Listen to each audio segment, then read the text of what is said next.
ஒரு வீட்டுக்கு வாசல் அமைக்கும் பொழுது, ஜாதகப்படி கணவருக்கு கிழக்கு வாசல் நல்லாயிருக்கும், தெற்கு வாசல் நல்லாயிருக்கும் அப்படின்னு சொல்லிட்டு, தவறான அமைப்பில வாசல் வச்சிடாதீங்க.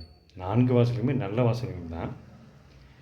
இருந்தாலும் ரோடு எந்த பேஸில வருதோ, அதுக்கு தகுந்த மாதிரி வாசல் அமைப்பது மிக மிக சரி. அதாவது வடக்கு வாசல்னா வடக்கு வாசல், கிழக்கு வாசல்னா கிழக்கு வாசல். தெற்கு மேற்குக்கு மட்டும் தெற்கு வாசல்னா கிழக்கு வாசல் வச்சு வீடு கட்டிக்கலாம். மேற்கு வாசல்னா வடக்கு பார்த்து கட்டிக்கலாம். மேற்குக்கு கிழக்கு வாசல் வைக்க நல்லது அப்படின்னு சொல்லிட்டு அது வீட்டுக்கும் அமைப்பாக இருக்கிறது, நமக்கு புழங்குவதற்கும் மிகவும் சிரமமாக இருக்கும். அதேபோல் தெற்கு பார்த்த வீட்டுக்கு வடக்கு வாசல் வைப்பது என்பது அவ்வளவு சரியான முடிவும் அல்ல, நம் புழக்கத்திற்கு மிகவும் சிரமமாக இருக்கும். அதனால் அந்தந்த அமைப்புக்கு தகுந்த மாதிரி அமைத்துக்கொள்வது மிக மிக நல்லது. ஒரு வீடு கட்டும்போது காலி இடம் எப்படி சதுரம் செவ்வகமாக இருக்கின்றதோ அதே போல் ஒரு பில்டிங்கும் சதுரம் செவ்வகமாக இருக்க வேண்டும். அதே போன்று அதை சுற்றி அமைக்கக்கூடிய காம்பவுண்டும் சதுரம் செவ்வகமாக இருக்க வேண்டிய ஒழிய ஈசானி மூலை இழுத்தா நல்லது அப்படின்னு சொல்லி அதை இழுத்து பண்ணுவது மிகப்பெரிய தவறு. ஒரு வீட்டில் ஒரு ஆணோ ஒரு பெண்ணோ தடம் மாறி போவதற்கு மிக முக்கியமான காரணம் அந்த வீட்டினுடைய வடமேற்கு வடக்கு வாயு மூலையும் தென்மேற்கு மூலையும் மற்றும் கிழக்கு மூடப்பட்ட அமைப்பும் இவைகள் இருக்கும் பொழுது நிச்சயமாக தடமாறி போவதற்கு வாய்ப்புகள் அதிகம். வாஸ்துப்படி ஒரு வீட்டில் இளம் தம்பதியினர் எக்காரணம் கொண்டு வடகிழக்கு மூலையை பயன்படுத்தவே கூடாது, அதாவது தாம்பத்தியத்திற்கு பயன்படுத்தவே கூடாது. ஏனெனில் அங்கு பிறக்கப்படும் குழந்தைகள் மூளை வளர்ச்சி குறைவாக பிறப்பதற்கு வாய்ப்புகள் மிக மிக அதிகம்.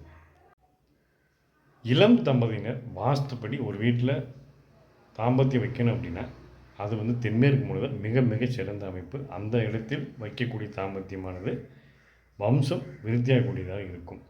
மற்ற ரூம்களான வடமேற்கு மூலை என்பது அங்கு கரு தங்குவதற்கான வாய்ப்புகள் மிக மிக குறைவே.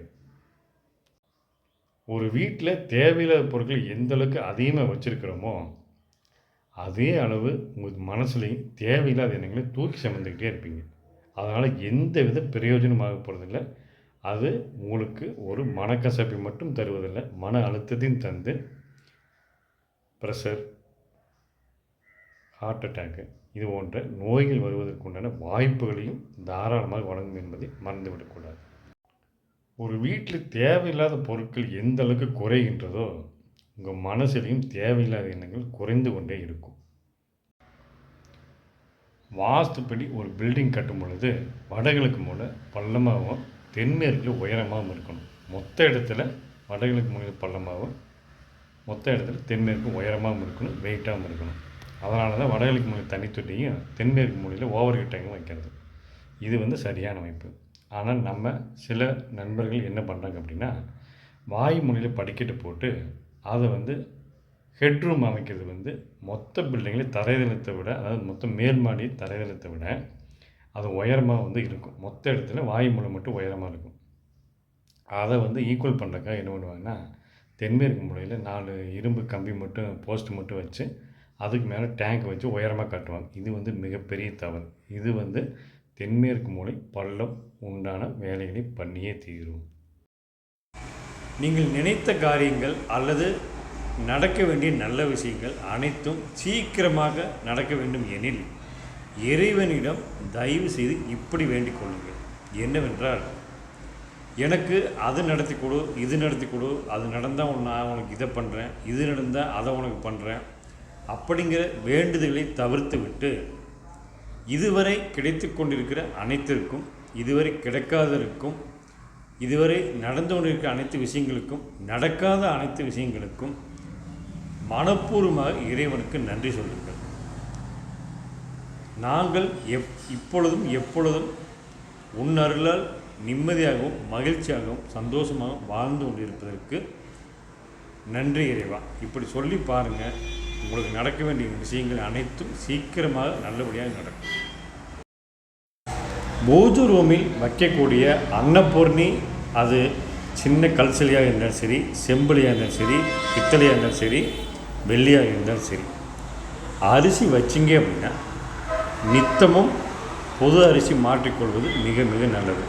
தயவுசெய்து மாதத்துக்கு ஒருக்காவோ வாரத்துக்கு ஒருக்காவோ வைத்து வழிபடுவது மிகவும் தவறான செயல்.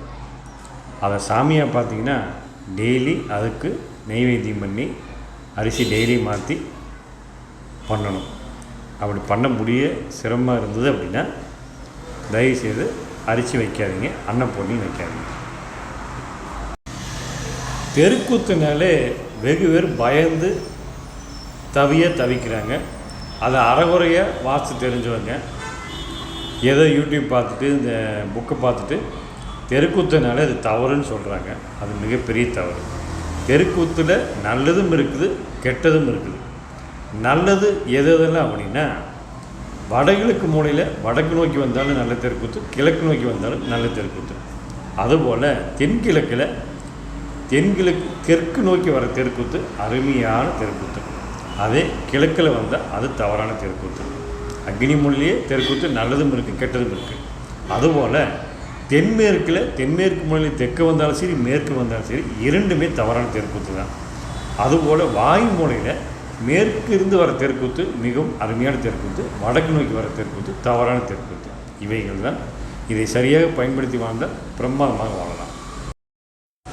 கடன் பிரச்சனை மென்மேலும் அதிகரித்து கொண்டே போகிறது என்றால், தாங்கள் வசிக்கும் வீட்டில் வடக்கு பக்கம் பாரமாகவோ அல்லது வடக்கு பக்கம் மூடப்பட்ட அமைப்போ அல்லது தெற்கு பக்கம் பள்ளமாகவோ அல்லது தெற்கு பக்கம் காலியிடம் அதிகமாகவோ இருக்கிறதா என்று பாருங்கள்.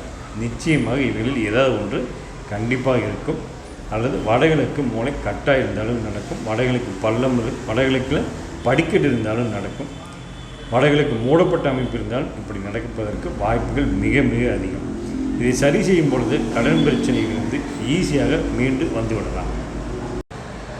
ஒரு பெண்ணிற்கு கர்ப்பப்பை சம்பந்தப்பட்ட பிரச்சனை, கர்ப்பப்பையில் நீர் கட்டி கர்ப்பம், அதாவது கரு தங்காமல் இருக்கிறது, கரு வளர்ச்சியின்மை, கர்ப்பப்பை ரிமூவ் பண்ணுறது, இது எல்லாமே தாங்கள் வசிக்கும் வீட்டிற்கும் அதற்கும் மிகவும் நெருங்கி தொடர்புள்ளது. எந்த அமைப்பு அப்படின்னா, தென்கிழக்கு பள்ளமும் வடமேற்கு எக்ஸ்டென்ஷனும் இருந்தால் நிச்சயமாக கர்ப்பப்பையின் பிரச்சனை கண்டிப்பாக இருக்கும். கடவுள் பக்தின்னு எப்படி இருக்குன்னா, அவனின்றி ஒரு அணுவும் அசையாது. இது மட்டும் நல்லா நம்ம மைண்டில் ஏற்றிக்கிறோம். ஆனால் நடக்காத சில விஷயங்கள், நம்ம ஒரு விஷயத்தை நினைக்கிறோம், அது நடக்கலை அப்படின்னா வருத்தப்படுறோம். இப்போ நடக்கலைனாலும் அவனின்றி ஒரு அணுவும் அசையாதுங்கிற போது அப்போ அவனோட அனுமதின்றது நடக்காமல் இருக்குது.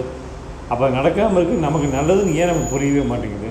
அப்போ நமக்கு நல்லது நடந்தால் கடவுள் இருக்கான்னு நினைக்கிறோம், நடக்கலை அப்படின்னா கடவுள் இல்லைன்னு நினைக்கிறோம். இப்போ நம்ம கும்புறது வேஸ்ட்டு, நம்ம அதை பண்ணோம், இதை பண்ணோம், இத்தனை தியானம் பண்ணோம், இத்தனை விரதம் இருந்தோம், இப்படியெல்லாம் நினச்சி கடவுளை வஞ்சிக்க வேண்டியது. தயவுசெய்து இது தவறு பண்ணாங்க. எது நடந்தாலும் அவன் அருளாலே நடந்து கொண்டிருக்கிறது என்பதை மட்டும் புரிந்து கொள்ளுங்கள். எதை நினைத்தும் வருத்தமும் படாதீர்கள், எதை நினைத்தும் சந்தோஷமும் படாதீர்கள். எப்பொழுதுமே ஒரு சம நிலையில் இருக்க பாருங்கள். உங்கள் வாழ்க்கை மிகவும் பிரமாதமாக இருக்கும். வாஸ்து என்பது மிகப்பெரிய சப்ஜெக்டு. சும்மா 2 நாள் கிளாஸு, 3 நாள் கிளாஸு, 1 வார கிளாஸு, 1 மாதம் ஆன்லைன் கிளாஸு, 4 நாள் கூட போயிட்டு வந்துட்டு, இல்லை 4 புக்கை படிச்சுக்கிட்டு, 4 யூடியூப் பார்த்துக்கிட்டு, 4 பேர் சொல்கிறத காதில் கேட்டுட்டு மட்டும் ஒரு வீட்டில் போய் ஒரு வாஸ்துவை சொல்லிட முடியாது. ஏன்னா வீடு என்பது 4 கட்டடங்களை மட்டும், 4 சதுரங்கள், 4 மூளை, 4 திசைகள், இதை மட்டும் பார்த்து சொல்கிற விஷயமே அல்ல. அந்த வீட்டில் வாழக்கூடிய மனிதர்கள் இன்னும் நிறைய எவ்வளவோ விஷயங்கள் இருக்குது. அதனால் எல்லா வீடும் ஒரே மாதிரி இருக்காது, எல்லா மனிதர்களும் ஒரே மாதிரி இருக்க மாட்டாங்க. ஒவ்வொரு வீடும் ஒவ்வொரு மனிதனும் ஒவ்வொரு மாதிரி. இது எப்படி இந்த அனுபவம் கிடைக்கும் அப்படின்னா, நீங்கள் ஒரு ஆயிரக்கணக்கான வீட்டை பார்த்தா மட்டும்தான் ஒரு நல்லபடியாக வாஸ்துவை சொல்ல முடியும். அது மட்டுமே ஒரு ரிசல்ட்டையும் கொடுக்கும். மற்றபடி அறகுறையாக சொல்லி வாழ்க்கையை நீங்களும் தொலைத்து கொள்ளாதீர்கள், இந்த வாடிக்கையாளர்கள் துன்பத்தில் ஆழ்த்த வேண்டாம். ஒரு வீடு, அந்த வீட்டில் வாழக்கூடிய குடும்பத்தினர் அனைவரும் சுபிட்சமாக வாழ வேண்டும் என விருப்பப்பட்டால் வீட்டிற்குள் பொருட்களை அதிகமாக சேர்த்துவதை தவிர்த்து விடுங்கள். முடிந்தவரை மனிதர்களை அதிகமாக வீட்டிற்குள் சேர முயற்சி கொள்ளுங்கள். நிச்சயமாக அந்த வீடு மிகவும் பிரமாதமாக இருக்கும். வீடு மட்டுமல்ல, அந்த வீட்டில் வாழக்கூடிய மனிதர்கள். வீட்டிற்கு வெளியே டாய்லெட் போட வேண்டும் என்றால் அதில் ஒரே ஒரு இடம் மட்டுமே, வடமேற்கில் வடக்கு பகுதியில் தாராளமாக போட்டுக்கொள்ளலாம். எக்காரணம் தென்கிழக்கு மூலையிலோ வடகிழக்கு மூலையிலோ தென்மேற்கு மூலையிலோ கழிவறை அல்லது டாய்லெட் 2 ஒன்று தான் போடக்கூடாது. நமது வீட்டிற்கு வடகிழக்கு மூலையில் எக்காரணம் கொண்டும் சுடுகாடு, அதாவது இடுகாடு, அதாவது பிணம் எரிக்கக்கூடிய இடம், அந்த இடம் எக்காரணம் கொண்டும் நமக்கு வடகிழக்கில் வரவே கூடாது. திருமண வாழ்க்கையில் லாபம் மட்டுமே குறிக்கோளாக கொண்டு செயல்பட்டால் இல்வாழ்க்கையில் நஷ்டத்தை தவிர்க்கவே முடியாது. ஒரு பிரச்சனையோட ஆயுள் காலம் எது அப்படின்னா, அதை விட ஒரு பெரிய பிரச்சனை வரும் வரைக்கும் மட்டுமே. வாஸ்துப்படி டாய்லெட் எங்கெங்கெல்லாம் வரலாம்? ஒரு வீட்டுக்குள்ளே அட்டாச் டாய்லெட் போடுற மாதிரி இருந்தால் மேற்கு மத்தியிலோ அல்லது வடமேற்கு மூலையிலோ தாராளமாக போட்டுக்கலாம். மற்றபடி வடகிழக்கு மூலையிலோ தென்மேற்கு மூலையிலோ தென்கிழக்கு மூலையிலோ போடுவதை தவிர்ப்பது மிக மிக நல்லது. நாம் வசிக்கின்ற வீட்டிற்கு மிக அருகில், அதாவது மேற்கிலோ தெற்கிலோ கிணறு அல்லது குளம் இருந்தால் நிச்சயமாக அது நமக்கு பாதிப்பை கொடுத்தே தீரும். அது நம்ம கிணறு இல்லை, நம்ம புழக்கத்தில் இல்லை, நம்ம பத்திரத்தில் இல்லை அப்படின்னு சொல்லி தங்களது வாழ்க்கையை இழந்து விடாதீர்கள். எப்பொழுதுமே புன்னகையுடன் வாழ வேண்டும் என்றால் இன்றைய பொழுது மட்டுமே நிஜம், நாளைய பொழுது இறைவன் வசம். நாளைக்கு நம்ம இறந்து விடுவோம் என நினைத்து இன்றைய பொழுதை வாழ கற்றுக்கொண்டால் நாம் அனைவருடனுமே மகிழ்ச்சியுடன் பழகுவோம். எக்காரணம் கொண்டும் எந்த ஒரு ஈகோவோ ஒரு போட்டியோ ஒரு பொறாமையோ யார் மீது வன்மமோ இருக்கவே இருக்காது. ஏனென்றால் இன்றுடன் நம் வாழ்க்கை முடிவெடுப்போம் போகுது என்று மனதிற்குள் நினைத்து கொள்ள வேண்டும். நாளை இருந்தால் நல்லது, இல்லாட்டியும் நல்லது அப்படின்னு நினைத்து இன்றைய பொழுதை மிக சிறப்பாக வாழுங்கள். இறைவன் நிச்சயமாக உங்களுக்கு பூமியில் வாழ்வதற்கு இடத்தை அளிப்பார். வாஸ்துப்படி ஒரு நல்ல வீட்டுக்கு போகணும்னு முடிவு பண்ணால், அது சொந்த வீடாக இருந்தாலும் சரி, வாடகை வீடாக இருந்தாலும் சரி, நீங்கள் இருக்கிற வீடு தவறாக வீடு இருக்கும் பட்சத்தில், அதுவும் வாடகை வீடாக இருந்தாலும் சரி, சொந்த வீடாக இருந்தாலும் சரி, அவ்வளோ எளிதாக ஒரு நல்ல வீட்டிற்கு நீங்கள் சென்று விடவே முடியாது. அதோட பாதிப்புகள் தொடர்ந்து வந்து கொண்டே இருக்கும். அதற்கு ஒரே வழி, கடவுளிடம் சரணடைந்து விட்டு தேடுவதில் அதிக கவனம் செலுத்துங்கள். நிச்சயமாக ஒரு நல்ல வீடு கிடைத்தே தீரும். ஒரு வீட்டிற்கு மெயின் டோர் என்பது தெற்கு பார்த்த வீட்டுக்கு கிழக்கு, அதாவது கிழக்கு ஒட்டி வாசல் வைத்தால் மிகவும் நல்லது, அல்லது தெற்கு மத்தியில் வைத்தாலும் மிகவும் நல்லது. எக்காரணம் கொண்டும் தென்மேற்கு மூலையான மேற்கே ஒட்டி தெற்கு வாசல் வைப்பது மிகப்பெரிய தவறு. அதுபோலவே கிழக்கு வாசலும் தெற்கு ஒட்டி இல்லாமல் வடக்கு ஒட்டியோ அல்லது கிழக்கு மத்தியிலோ வாசல் வைப்பது மிகவும் நல்லது. அதுபோலவே வடக்கிலையும் மேற்கிலையும் வடக்கு வாசல் வடகிழக்கு ஒட்டியும் வடக்கு மத்தியிலும் வருவது மிகவும் நல்லது. அதே போல் மேற்கு வாசல் வடமேற்கு ஒட்டி வருவது மிகவும் நல்லது, வடக்கு ஒட்டி வருவது நல்லது, மேற்கு மத்தியில் வருவது நல்லது. இக்காரணம் கொண்டும் மேற்கில் வருவது மிகப்பெரிய தவறு. ஒரு ஆண் என்னதான் பல பிஸ்னஸ் பண்ணி பல நாலேஜ் வச்சுருந்தாலும் அவர்களால் சரியான ஒரு டெவலப்மெண்ட்டை அடைய முடியல அப்படின்னா அந்த வீட்டில் வடகிழக்கு முனையில் நிச்சயமாக மிகப்பெரிய பாதிப்பு இருக்குது. என்னென்ன பாதிப்பு இருக்குது அப்படின்னா, வடகிழக்கு படிக்கட்டு, வடகிழக்கு மூடப்பட்ட அமைப்பு, வடகிழக்கு ஹை சீலிங்கு அல்லது வடகிழக்கு உயரமான அமைப்பு, அதாவது மொத்த இடத்துல வடகிழக்கில் பில்டிங் இருக்கும், தென்மேற்கு பள்ளமாக இருக்கும். இந்த மாதிரி இடத்துல இருந்தால் அவரோட வளர்ச்சி என்பது சாத்தியமே இல்லாத ஒன்று. இந்த இடத்துல நீங்கள் பெரிய லெவலில் ஜெயிச்சிட்டிங்க அப்படின்னா உங்களுக்கோ அல்லது உங்களது தந்தைக்கோ ஒரு மிகப்பெரிய பாதிப்பு ஏற்படக்கூடிய வாய்ப்பு உள்ளது. தயவுசெய்து இந்த அமைப்புகளை சரி செய்த உங்களது வளர்ச்சி சாத்தியமே. பணத்தை நம் வசம் ஈர்க்க வேண்டும் என்றால் முகத்தில் எப்பொழுதுமே ஒரு மலர்ச்சி இருக்க வேண்டும். 1000 கஷ்டங்கள் இருந்தாலும் சரி, வீட்டிற்குள் சாப்பாடு சாப்பிட முடியாத சூழ்நிலையே இருந்தாலும் கூட வீட்டை விட்டு வெளியே வரும் பொழுது முகம் எப்பொழுதுமே மலர்ச்சியாக இருக்கிற மாதிரி பார்த்து கொள்ளுங்கள். நீங்கள் உடுத்தும் முறையிலும் கவனம் செலுத்துங்கள்.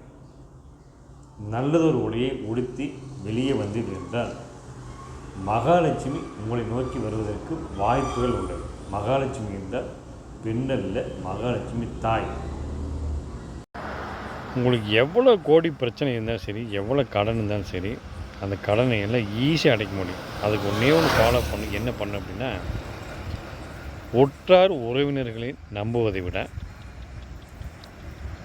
உலகத்தாரை நம்புவதை விட, ஏன் கடவுளை கூட நம்புவதை விட, உங்களை நீங்கள் முழுமையாக நம்பினீர்கள் என்றால் எவ்வளோ பெரிய கடனையும் ஈஸியாக உங்களால் அடைக்க முடியும். வடகிழக்கு மூலையில் தண்ணி தொட்டி இருந்தால் நல்லது தான். ஆனால் அது தரைக்கு கீழே இருக்கணும் ஒழிய தரைக்கு மேலே இருக்கும்போது, தரைக்கு மேலே இருந்தால் அது வெயிட் அப்படிங்கிற மாதிரி வந்துடும். தயவு செய்து அதை தவறு பண்ணாதீங்க. உங்களுக்கு எவ்வளோ பெரிய கடன் பிடிச்சிருந்தாலும் அதை பற்றி கவலைப்படாதீங்க. கடவுளை நம்பினா கடன் அடைஞ்சிருமானா அடையாது. கடன் கொடுத்தவனை நம்பினா கடன் அடையுமானா அடையவே அடையாது. உற்றார் உறவினர்களை நம்பினா கடன் அடையுமானா அடையாது. உங்களை நம்புங்க, கடன் நிச்சயமாக அடையும். ஒரு காம்பவுண்டின் உயரம் மினிமம் 5 அடி இருக்க வேண்டும். 4 பக்கம் 5 அடி இருந்தால் சரியான அளவே. அப்படி உயரம் குறைவாகவோ உயரம் அதிகமாகவும் வேண்டும் என்றால் தெற்கு மேற்கும் உயரமாகவும் வடக்கும் கிழக்கும் உயரம் குறைவாகவும் இருப்பது மிக நல்லது. டாய்லெட்டுக்கு மேலே தேவையில்லாத பொருட்களை போடுவதற்காக லோ ரூஃப் அமைப்பது மிகப்பெரிய தவறு. கார் நிப்பாட்டுவதற்காக போடக்கூடிய சீட்டு, அதாவது சிமெண்ட் சீட்டாக இருந்தாலும் பரவாயில்ல, தகர சீட்டாக இருந்தாலும் பரவாயில்ல, இல்லை கூலிங் சீட்டாக இருந்தாலும் பரவாயில்ல, இல்லை காங்கிரீட்டாக இருந்தாலும் பரவாயில்ல, எக்காரணம் கொண்டும் காம்பவுண்டுக்கு வெளியே போகவே கூடாது. அது வடக்கிலையும் சரி கிழக்கிலையும் சரி. எந்த ஒரு சூழ்நிலையும் ஏற்றுக்கொள்ள ஆரம்பித்து விட்டால் நாம் சொர்க்கத்திலேயே வாழ்ந்து விடலாம். அதே சூழ்நிலைகளை எதிர்க்க ஆரம்பித்து விட்டால் நம் நரகத்தில் வாழ்வதை தொடர வேண்டியிருக்கும். சமையலின் ருசி உப்பில் இல்லை, புளியில் இல்லை, அவர்கள் கைப்பக்குவத்திலும் இல்லை. முழுக்க முழுக்க அவர்கள் மனநிலையில் மட்டுமே உள்ளது. அந்த காலத்தில் அனைவருமே ஒரு நல்ல மனநிலையில் சமைத்தார்கள், நல்லபடியாக ஆரோக்கியமாக நிம்மதியாக வாழ்ந்தார்கள். இன்றைய காலகட்டத்தில் எப்பொழுது பார்த்தாலும் ஃபோனும் கையுமாகவே இருக்கிறார்கள் ஒழிய மனநிலை முழுவதுமாக அவர்களிடம் இல்லை. அப்பொழுது சமையல் மட்டும் எப்படி ருசியாக இருக்கும். எல்லோரிடத்திலும் அன்பாக இருங்கள், தப்பே இல்லை. ஆனால் முட்டாளாய் மட்டும் இருந்து விடாதீர்கள். இந்த உலகத்திலேயே உங்களை போல ஒரு உத்தமனை பார்க்கவே முடியாது. உங்களை போல ஒரு பணக்காரனையும் பார்க்கவே முடியாது. உங்களை போல ஒரு ஏழையையும் பார்க்கவே முடியாது. உங்களை போல அறிவில் சிறந்தவனையும் பார்க்க முடியாது. உங்களை போல ஒரு அழகான மனிதரையும் பார்க்க முடியாது. உங்களை போல ஒரு அன்பு கொண்ட மனிதரையும் பார்க்க முடியாது. உங்களை போல இந்த உலகத்தில் யாரையுமே பார்க்க முடியாது. இதை நான் சொல்லலை, உங்கள் மனசாட்சி உங்களிடம் சொல்லுவது. நம்பிக்கை இல்லைன்னா உங்கள் கண்ணாடி முன்னாடி நீங்கள் போய் பாருங்கள், நிச்சயமாக உங்களுக்கு புலப்படும், தெரிய வரும்.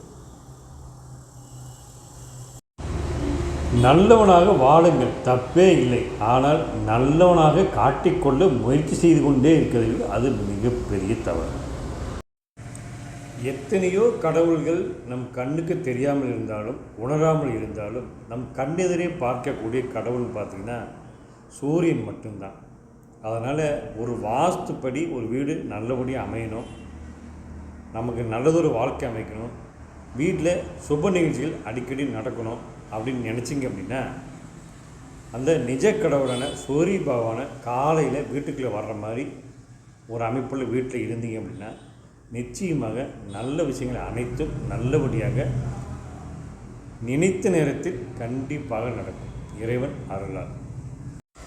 ஒரு வீட்டில் ரூஃப் லெவலில் எக்காரணம் கொண்டும் மேடு பள்ளமாக வந்துவிடக்கூடாது. அப்படி வருவதாக இருந்தால் அந்த மொத்த வீட்டின் உட்பரப்பில் வடகிழக்கு மூலையில் மட்டும் பள்ளம் வரலாம், மற்றபடி எந்த ரூமிலும் பள்ளம் வந்துவிடக்கூடாது.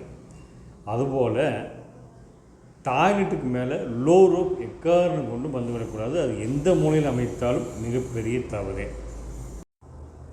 ஒரு வீட்டில் கார் நிப்பாட்டுவதற்காக போர்ட்டிக்கு அமைக்கப் பொழுது அது எக்காரணம் கொண்டும் ஒரு வீட்டோட எந்த மூலையுமே கட் பண்ணி போர்ட்டிக்கு போடக்கூடாது. அதை நீங்கள் என்ன தான் பில்லர் வச்சு கணக்கு காட்டினாலும் அந்த இடம் துண்டுப்பட்ட அமைப்பு தானே தவிர அது வீட்டோட அமைப்புக்குள் வரவே வராது. கார் நிப்பாட்ட போட்டிக்க வேண்டும் என்னா ஒரு இடத்த தனி செப்பரேட்டாக பண்ணி கார் நிப்பாட்டிக்கலாம். அதுலேயும் வடகிழக்கு மூலையில் எக்காரணமும் நிப்பாட்டக்கூடாது. தென்கிழக்கு மூலையில், தென்மேற்கு மூலையில், வடமேற்கு மூலையில் தாராளமாக நிப்பாட்டி கொள்ளலாம். ஒரு வீட்டில் பணம் நிறைய தங்கியே இருக்கணும், நகை அதிகமாக இருக்கணும், சொத்து பத்திரம் நிறைய சேர்த்து வைக்கணும். சேர்த்து வச்ச சொத்தும் சேர்த்து வைத்த நகையும் சேர்த்து வைத்த பணமும் தங்க வேண்டும் என்றால் அந்த வீட்டின் தென்மேற்கு மூலை எந்தவித பாதிப்பும் இல்லாமல் பார்த்து கொள்ள வேண்டும். அங்கே வைக்கக்கூடிய பீரோவை தென்மேற்கு மூலையில் வடக்கு பார்த்து அல்லது கிழக்கு பார்த்து வைத்துக் கொள்ளுங்கள். எக்காரணங்களும் வடமேற்கு மூலையில் மட்டும் சொத்து பத்திரமோ அல்லது பணங்காசுகளோ அல்லது தங்க நகைகளோ வேல்யூபிளான ஐட்டம் எக்காரணம் கொண்டும் வடமேற்கு மூலையில் வைக்கக்கூடாது. ஒரு வீட்டில் பணத்தை சேஃப்டி பண்ணணும்னு சொல்லிட்டு தென்மேற்கு மூலையில் லாக்கர் வைக்கிறேன்னு சொல்லிவிட்டு அந்த ரூமை குழி தோண்டி, அதாவது அண்டர் கிரவுண்டு மாதிரி பண்ணி அந்த தரைதளத்துக்கு அடியில் லாக்கர் வைத்து பண்ணக்கூடாது. இது மிகப்பெரிய தவறு. அங்கு பணம் நிற்பதற்கு உண்டான வாய்ப்புகளே மிக மிக குறைவு.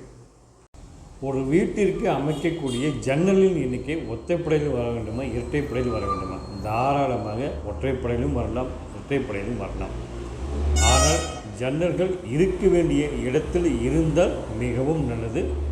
அதாவது ஒரு வீட்டில் ஒரு ரூமில் உச்ச பாகத்தில் இருக்கணும், எக்காரணம் கொண்டும் நீச்ச பாகத்தில் இருக்கக்கூடாது. மற்றபடி எண்ணிக்கை கணக்கு கிடையாது. ஒரு வீட்டுக்கு 3 கதவு வைக்கலாமா, வைக்கக்கூடாது?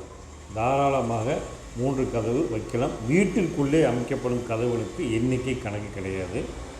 வீட்டை விட்டு வெளியே வரக்கூடிய கதவின் எண்ணிக்கை தான் பார்க்க வேண்டும். அது 1 கதவு 2 கதவு தாராளமாக இருக்கலாம். வீட்டுக்கு வெளியே, அதாவது முன்வாசல் பின்வாசல் இந்த மாதிரி 3 வாசல் இருக்கக்கூடாதே ஒழிய வீட்டிற்குள்ளே பெட்ரூம்களில் வைக்கக்கூடிய கதவு, ஹாலில் இருந்து பெட்ரூமுக்கு போகிறது, சமையல் ரூம் கதவு, பாத்ரூம் கதவு இதெல்லாம் கணக்கில் கொள்ள வேண்டியதில்லை.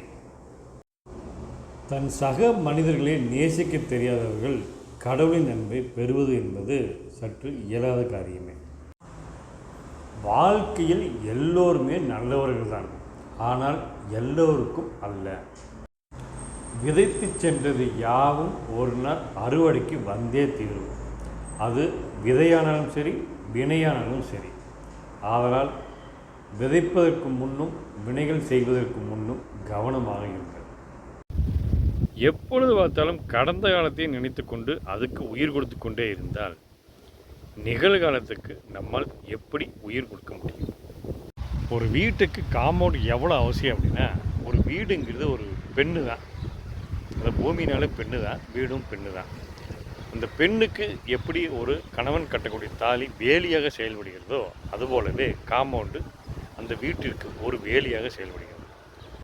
வாஸ்துவில் மிக முக்கியமான தவறுகள் எவ்வளவோ தவறுகள் இருக்கும் பட்சத்தில், அதாவது வாய் மூலை உள்மூலை படிக்கட்டு, வாய் மூலை கிணறு, தென்மேற்கு கிணறு, அக்னி மூலை கிணறு, வடகிழக்கு படிக்கட்டு, வடகிழக்கு கட்டு, தென்மேற்கு கட்டு, தென்கிழக்கு கட்டு, வடமேற்கு கட்டு, இவை எல்லாத்தையும் விட ஒன்றுத்துக்குமே உதவாத மனையடி சாஸ்திரம்னு சொல்லிட்டு அடி கம்மியாக இருக்குது, அப்படி ஆயிரும் இப்படி ஆயிரும், வாசப்படியில் லாபம் நஷ்டம் அது தவறாக இருக்குது, வீட்டுக்கு வர வாசலுக்கு நேராக ஜன்னல் வைக்காமல் இருக்கிறது, இதையெல்லாம் பொருட்படுத்தாதீங்க தயவு செய்து. இதனால எல்லாம் எந்தவித பாதிப்பும் ஏற்பட போவதில்லை. மிக முக்கியமான தவறுகள் அந்த தவறுகள் இல்லாமல் இருந்தாலே தங்களது வீட்டில் நல்லபடியாக நிம்மதியாக வாழ முடியும். ஒரு வீட்டை என்னதான் பக்காவாக வாஸ்துப்படி வீட்டை கட்டிட்டாலும் காம்பவுண்டு பக்கத்து வீட்டில் போட்டிருக்காங்க, அதனால் நமக்கு தேவையில்லை அப்படின்னு சொல்லி காம்பவுண்டு கட்டாமல் விட்டால் அது வாஸ்துப்படி மிகவும் தவறான வீடே. இரு பக்கமும் கூர்மையாக இருக்கக்கூடிய கத்தியை பார்த்து தான் பயன்படுத்த வேண்டும். அதுபோல் எந்த பக்கமும் சாயக்கூடிய மனிதர்களோடு மிகவும் பார்த்து தான் பழக வேண்டும். வாஸ்து என்பது சூரியனுக்கு கீழ் வசிக்கக்கூடிய அனைத்து ஜீவராசிகளுக்கும் பொருந்தும். என்ன ஒன்று என்றால், கூரை போன்ற அமைப்புக்குள் வரும் பொழுது அனைத்து ஜீவராசிகளுக்கும் வாஸ்து பொருந்தும். திறந்த வெளியில் இருப்பவர்களுக்கு எதுவும் கிடையாது. ஒரு வீட்டை சுற்றி செடி வளர்த்துறது நல்லது தான். அதுக்காக வடகிழக்கு முனையில், அதாவது வடக்கும் கிழக்கும் சந்திக்கக்கூடிய இடத்துலையும் சரி, வடக்கிலும் சரி கிழக்கிலும் சரி, காம்பவுண்டுக்கு மேலே செடி வளராமல் பார்த்துக்கொள்வது மிக மிக நல்லது. அதிலும் குறிப்பாக காம்பவுண்டுக்கு மேலே வளர்னாலும் தொட்டி மாதிரி வச்சு செடி வளர்ப்பது மிகப்பெரிய தவறு. ஏனென்றால் அந்த தொட்டி ஒரு வெயிட்டு, அந்த வெயிட்டு மிகப்பெரிய தவறு. வடகிழக்கு மூலையில் இருக்கக்கூடிய வெயிட்டு. தென்மேற்கு மூலையில் உள்ள பெட்ரூமை எக்காரணம் கொண்டும் லிவிங் ஹாலாக பயன்படுத்தக்கூடாது. அந்த மூலையில் பெட்ரூம் மட்டுமே வர வேண்டும். ஹாலாக வரும் பட்சத்தில் அந்த வீட்டில் கணவன் மனைவி, அந்த வீட்டில் வசிக்கக்கூடிய கணவன் மனைவி உறவு நிச்சயமாக பாதிக்கும். நம்ம வீட்டவே நம்ம வாஸ்துப்படி சரி செய்ய முடியறதில்லை. அப்படி இருக்கும் பொழுது நம்ம வீட்டு வாசல் நேராக எதிர் வீட்டு வாசல் இருக்குது, இதை மாற்றி வைக்கணுமா, இல்லை அவங்களும் மாற்றி வைக்க சொல்ல முடியுமா? இதெல்லாம் எவ்வளோ பெரிய முட்டாள்தனமான செயலாக இருக்கிறது. தயவுசெய்து இந்த மாதிரி திங்க் பண்ணாதீங்க. நம்ம வீட்டை எந்தளவுக்கு பக்காவாக பண்ண முடியுமோ அந்தளவுக்கு பக்காவாக பண்ணுங்கள். எதிரில் இருக்கிற 8ஆம் நம்பரு 13ஆம் நம்பரு எதிர் வீட்டு வாசல் நமக்கு நேராக இருக்குது அப்படிங்கிறதெல்லாம் பார்த்து குழப்பிக்கொள்ள தேவையில்லை. அதனால் எந்தவித பாதிப்பும் நமக்கு ஆகப்போவதில்லை. குறை இல்லாத மனிதனே இந்த உலகத்தில் கிடையவே கிடையாது.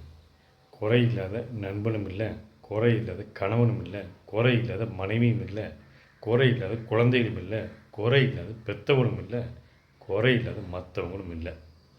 அப்படி இருக்கும்போது யார் யார் கூடையெல்லாம் நம்ம ஒட்டி உறவாடிட்டு இருக்கிறோமோ அவர்கள்ட்ட இருக்கிற குறையை நம்ம பெரிதுபடுத்துறதில்லை.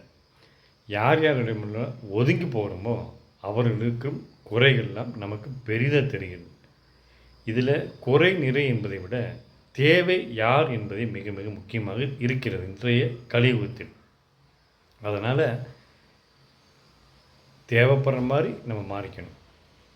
இல்லைன்னா நம்ம விலகிக் கொள்வது மரியாதையான செயல். கடினமாக உழைப்பதை விட கவனமாக உழைத்தால் வெற்றி நிச்சயம். வெளியே மதிக்க முடியாத நேரத்தை கொள்ளையடிப்பதில் மிக மிக முக்கியமாக பங்கு வகிப்பது காதலும் கள்ளக்காதல் மட்டும்தான். தென்கிழக்கு மூலையில் உள்மொழி படிக்கட்டு, தென்கிழக்கு மூலையில் லோ சீலிங், அதாவது சமையல் கட்டில் லோ சீலிங். மற்ற இடத்த விட இந்த ரூமில் மட்டும் சீலிங் அதாவது ரூஃப் ஹைட் கம்மியாக இருக்கும்.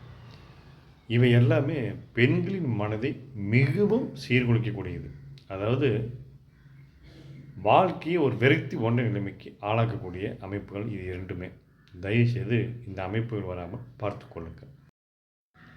முள் குத்தும் போது கத்துகின்ற நாம் ஊசி குத்தும் போது அந்த வலியை ஏற்றுக்கொள்கிறோம். வலி ரெண்டும் ஒன்று தான். ஏற்றுக்கொள்ளும் மனப்பக்குவம் இருந்துட்டால் எல்லாமே இங்கே துச்சம்தான். நமக்கு தேவையில்லாததை காலுக்கு கீழே கொண்டு போகவில்லை என்றால் தலை எப்பொழுதுமே பாரமாகத்தான் இருக்கும். ஒரு பெண்ணிற்கு திருமணம் தாமதமாகிக்கொண்டே இருக்கிறதா? தயவுசெய்து அந்த வீட்டில் உள்ள வடகிழக்கு மூலை சரி செய்யுமாறு பார்த்து கொள்ளுங்கள். அதாவது வடகிழக்கில் கட்டு போன்ற அமைப்போ, அல்லது வடகிழக்கு மூடப்பட்ட அமைப்போ, அல்லது வடகிழக்கு பகுதியில் கிழக்கு பகுதியில் சூரிய ஒளி வீட்டுக்குள்ளே வராமல் இருந்தாலோ அந்த வீட்டில் ஒரு மாப்பிள்ளை, அதாவது ஒரு ஆண் மகன் உள்ளே வருவதற்கு மிகுந்த சிரமமாக இருக்கும். அதை சரி செய்யும் பொழுது உங்களது பொண்ணுக்கு நல்ல வரன் நிச்சயமாக அமையும். ஒரு வீட்டுக்கு வரக்கூடிய தெருக்குத்து, அது நல்லதாக இருந்தாலும் சரி கெட்டதாக இருந்தாலும் சரி, அந்த தெருக்குத்து தவறுனா தவறு தான், நல்லதுன்னா நல்லது தான். அந்த தெருக்குத்துக்கு இடையில, அதாவது நம்ம வீட்டுக்கும் அந்த தெருக்குத்து வர்ற இடத்துலையும் ஒரு இடையில ஒரு குறுக்க ரோடு போச்சுன்னா அந்த தெருக்குத்து வேலை செய்யாது அப்படின்னு சொல்லுவது மிகப்பெரிய முட்டாள்தனம். தெருக்குத்து என்பது அந்த ரோட்லேருந்து வரும்போது நம்ம வீட்டு நேரில் எந்த மூலையில் பார்க்குறோமோ அது நல்லதாக இருந்தால் நல்லது செய்யும், கெடுதலாக இருந்தால் கெடுதல் செய்யும். இது இடையில ரோடு வருதோ இல்லை சந்து வருதோ அப்படிங்கிறதெல்லாம் கணக்கு கிடையாது. தவறு என்றால் தவறு தான்.